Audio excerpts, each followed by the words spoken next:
እድሜ ካቆየን ብዙ ነገሮችን እንሰማለን። ዛሬ ደግሞ ከወደ ዚምባብዌ አንድ መረጃን አካፍላችኋለሁ። ወደ ዚምባብዌ እስኪ አንድ መረጃ ላካፍላችሁ።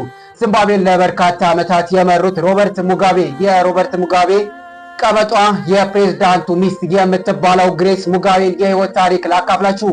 ግሬስ ሙጋቤ እንግዲህ የሮበርት ሙጋቤ ባለቤት ስትሆን ተወልዳ ያደገችው በደቡብ አፍሪካ ነበር።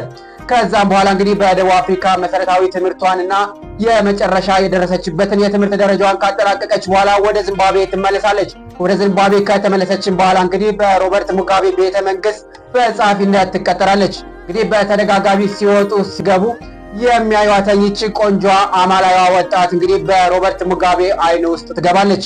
ሮበርት ሙጋቤም እንግዲህ በዚህች ወጣት በፍቅሯ ይጠመድና በተደጋጋሚም ከሷ ጋር እንግዲህ ለመገናኘት የተለያዩ መንገዶችን ይጠቀማል። ግሬስ ሙጋቤ እንደምትናገረው እንግዲህ በተደጋጋሚ እየጠራኝ ሻይ ቡና እንዳቀርብለት ይጠይቀኝ ነበር።